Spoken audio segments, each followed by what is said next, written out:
एक बार की बात है, सबल नाम का एक लड़का एक नगर में रहता था। वह अपने जीवन से बहुत निराश था। उनकी निराशा का कारण यह था, वह अब तक अपने जीवन में कुछ भी नहीं कर रहा था।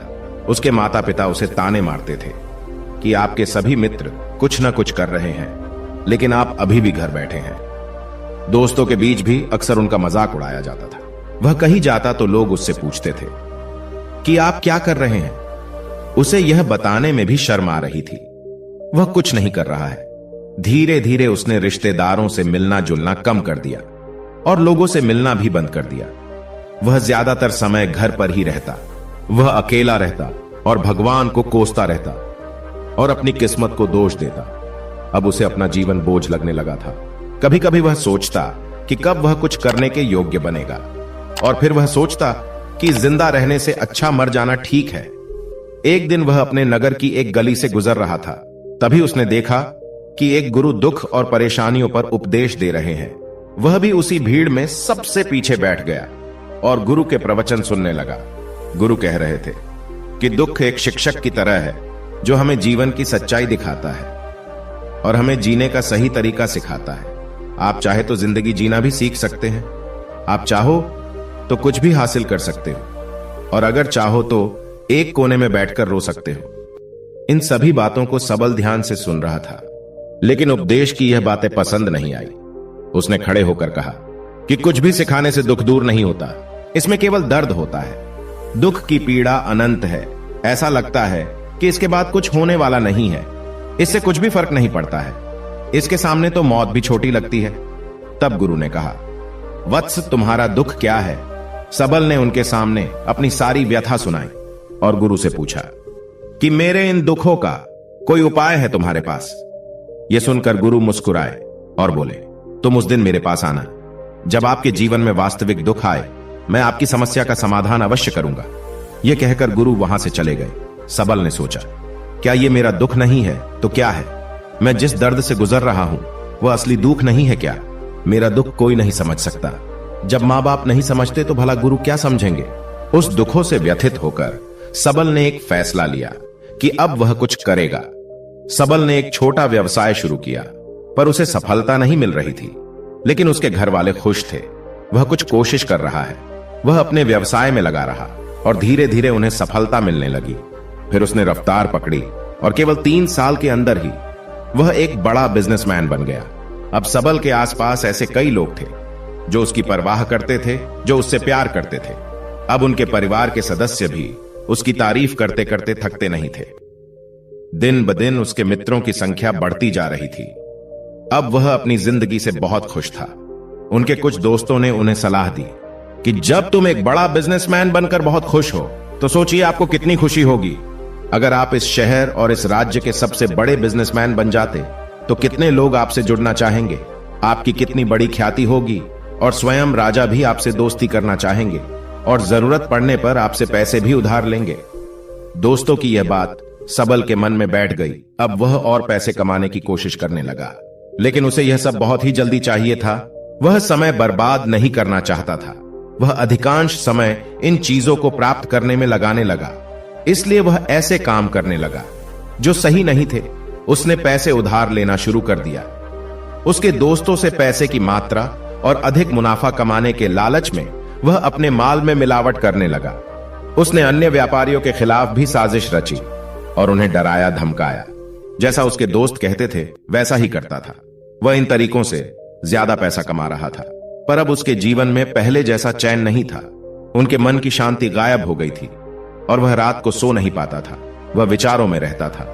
वह सब कुछ पाकर भी उसे किसी चीज में सुख नहीं मिल रहा था। एक दिन सबल अपनी गाड़ी से कहीं जा रहा था। तभी रास्ते में उसे गुरु का आश्रम दिखाई दिया। वह रुका और गुरु के पास जाकर बोला, गुरु जी, आपने मुझे कहा था जब कभी जीवन में सच्चा दुख आए तो चले आना। अब मैं बहुत दुखी हूं। मेरी नींद हराम हो गई है। मुझे कहीं भी शांति नहीं मिल रही है। इस प्रकार सबल ने अपनी सारी समस्याएं गुरु को बताई। गुरु ने कहा, जब तुम पहली बार मुझसे मिलने आए थे तब भी तुम किसी दुख में थे। आपने उस दर्द से क्या सीखा? सबल ने कहा कि सिर्फ सोचने और चिंता करने से कुछ नहीं होता। अपनी दृष्टि को सच करने के लिए मेहनत भी जरूरी है, और सिर्फ मेहनत करने से कुछ नहीं होता, परिणाम भी मिलना चाहिए। जब आपको लगे कि आपका लक्ष्य हासिल नहीं होने वाला है, तब राह में चाहे कितनी भी मुश्किलें आ जाए, मन कितना भी निराश क्यों ना हो, अब कुछ नहीं होने वाला है, तब खुद आत्मविश्वास करे, मैं जो भी कर रहा हूं उसमें अवश्य सफल होऊंगा। लोग केवल सफल लोगों का सम्मान करते हैं। कोई कितना भी अच्छा क्यों ना हो, वह हमेशा लोगों की नजरों में बोझ बने रहते हैं। यह सब सुनकर गुरु मुस्कुराए और बोले, यह वास्तविक दुख नहीं है। अपने जीवन में वास्तविक दुख आए तब मेरे पास आना, मैं उसे ठीक कर दूंगा। सबल ने जाते समय गुरु को सोने के सिक्कों से भरा घड़ा भेंट किया। घड़े को देखकर गुरु ने कहा कि यह मेरे किसी काम का नहीं है, उस पेड़ के नीचे गड्ढा खोदकर गाड़ दो। सबल ने घड़े को पेड़ के नीचे दबा दिया। जैसा कि गुरु ने बताया उसने वैसा ही किया और वहां से चला गया। कुछ दिनों से कारोबार ठीक चल रहा था, लेकिन व्यापार के गलत तरीके के कारण धीरे धीरे उसे व्यापार में घाटा होने लगा। उसकी सारी दौलत धीरे धीरे खत्म होने लगी और एक दिन ऐसा भी आया जब उसके पास कुछ भी नहीं बचा और उस पर कर्ज का बोझ चढ़ गया था। परंतु वह निश्चिंत था, क्योंकि उसने अपना सारा कर्ज अपने दोस्तों से लिया था। उसने सोचा था कि उसके दोस्त बुरे वक्त में उनके साथ खड़े रहेंगे, लेकिन ऐसा कुछ नहीं हुआ। जैसे ही बुरा वक्त आया, दोस्त पहले उससे कर्ज मांगने लगे। अगर उसने कर्ज नहीं लौटाया तो उन्होंने उसे जान से मारने की धमकी भी दी। उनके सभी शुभ चिंतक और प्रियजन उससे दूर हो गए। उसके दोस्त जो उसके साथ मस्ती किया करते थे, अब उससे दूर भाग रहे थे। उसका परिवार उसकी गलतियां और कमियां गिनने लगा। उसकी सारी संपत्ति नीलाम हो गई और उसके पास कुछ भी न बचा। जब उसने अपने पिता से मदद मांगी तो पिता ने कहा कि मेरे पास थोड़ी सी संपत्ति है, अगर मैं तुम्हें दे दूंगा तो मैं तुम्हारी मां को क्या कहूंगा। यह संपत्ति हमारा अंतिम सहारा है। सबल के मन में गहरा दुख छा गया। उसके आसपास कोई नहीं था उनके दुख को समझ सके। लोगों के इस विश्वासघात के कारण वह अंदर से टूट चुका था। वह सोचने लगा कि अब जीने का कोई मतलब नहीं है, अब मौत ही मेरा सहारा है। वह आत्महत्या करने के लिए पहाड़ी पर जा रहा था। तब उसे याद आया कि उस गुरु ने उससे कहा था, तब मेरे पास आना जब तुम्हारे जीवन में वास्तविक दुख हो। सबल गुरु के पास गया और अपनी सारी व्यथा सुनाई। आंखों में आंसू लिए उसने कहा, हे गुरुदेव, मेरे दुख का निवारण कीजिए। तब गुरु ने कहा कि जब जीवन में असली दुख आए तब मेरे पास आना, मैं इसे जरूर ठीक करूंगा। सबल ने कहा कि यह क्या है, मेरी जिंदगी में दुख नहीं है तो आखिर असली दुख क्या है। गुरु ने सबल से कहा कि पहले आप मुझे बताओ कि आपने अपने दुख से क्या सीखा। तब सबल ने कहा कि मैंने वह सीखा, जो लोग हमारे जीवन में आते हैं वह हमारी सफलता और प्रगति के कारण वो हमें धोखा जरूर देंगे, क्योंकि बुरे समय में वे हमारे साथ नहीं खड़े होंगे। वे अच्छे समय में ही हमारा फायदा उठाएंगे और बुरे समय में हमें छोड़ देंगे। उन लोगों पर ही भरोसा करें जो हमारे बुरे समय में हमारे साथ खड़े रहते हैं। लेकिन ऐसे लोग बहुत कम होते हैं, लेकिन जिनके पास है उन्हें उनकी सराहना करनी चाहिए, उनका अपमान नहीं करना चाहिए। कभी भी किसी के खिलाफ साजिश नहीं रचनी चाहिए। अपना काम ईमानदारी और धैर्य से करें और कभी लालची न बने। अपने सारे दुख दर्द और अनुभव बयां करने के बाद सबल गुरुजी के सामने आंखों में आंसू लिए बैठ गया। कुछ देर बाद गुरु उठे और पेड़ के नीचे गड्ढा खोदा और वो घड़ा निकाला जो सोने के सिक्कों से भरा हुआ था। उसने सबल को देकर कहा, मेरे पास तब आना जब तुम्हारे जीवन में वास्तविक दुख हो। सबल ने अपने गुरु को धन्यवाद दिया और उसे प्रणाम करके चला गया। उस पैसों से उसने एक छोटा सा व्यवसाय शुरू किया। अब वह छोटा व्यापारी बनकर भी खुश था। उसने पूरी लगन और ईमानदारी से कारोबार किया और जल्द ही वह अपने शहर का एक बड़ा व्यापारी बन गया।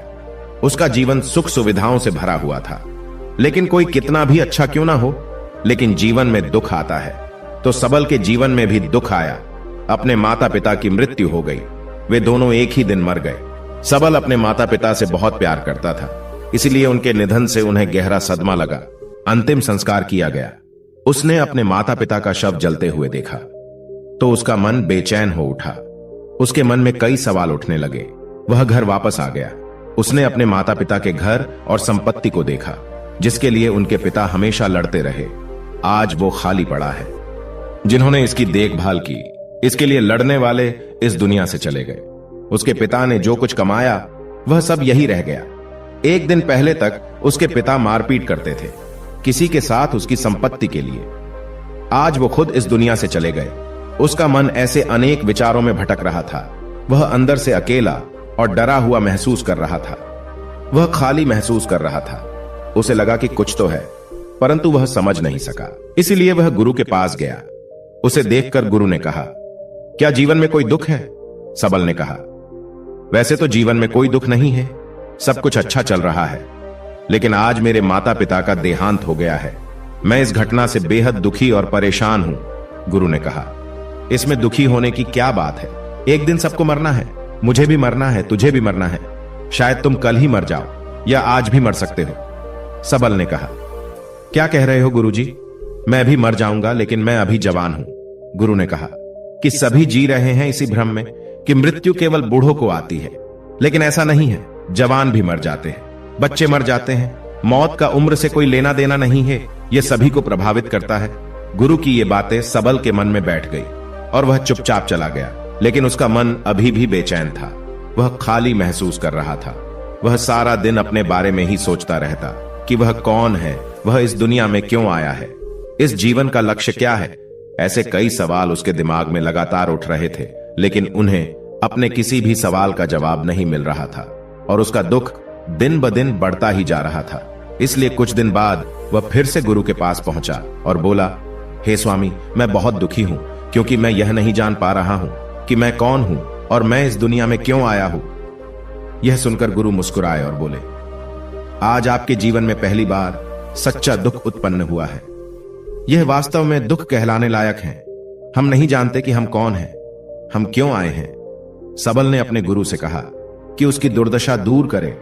गुरु ने कहा कि हम सभी इंसान हैं, जीवन भर संग्रह करते रहते हैं। सबल ने कहा, कोई भी इंसान अपने साथ कुछ भी नहीं ले जा सकता, वह सिर्फ अकेला ही जाता है। मेरे माता पिता भी अपने साथ कुछ भी नहीं लेकर गए। धन संपत्ति वैभव सब कुछ यहां पर छोड़कर गए। गुरु ने कहा, अब मेरी बात ध्यान से सुनो। इस संसार में हमें जो संग्रह करना चाहिए वह हम नहीं करते, बल्कि चीजें हमारे सामने होती हैं, लेकिन हम उन्हें देखने की कोशिश नहीं करते। हमें इस दुनिया में जो कुछ भी इकट्ठा करना है वह हम खुद हैं। हमें खुद को जुटाना होगा, ताकि जब हम मरे तो हम एकजुट हो सके और खुद को पहचानने में सक्षम होने के लिए। हम अंदर बटे हुए हैं। हम प्यार, नफरत, गुस्सा, ईर्ष्या में बटे हुए हैं। क्रूरता, धन, स्थिति, प्रतिष्ठा, सम्मान, पहचान, धर्म, जाति, सैकड़ों हजारों ऐसी चीजों और इच्छाओं में हम विभाजित हैं और टुकड़ों में जीवन जी रहे हैं। इस विभाजन के कारण हमारी चेतना कभी एक नहीं हो सकती। हमारी चेतना व शक्ति बिखरी हुई है, इसलिए हमारे पास इतना समय नहीं है, इतनी ऊर्जा नहीं कि हम मुड़ सकते हैं और अपने भीतर देख सकते हैं।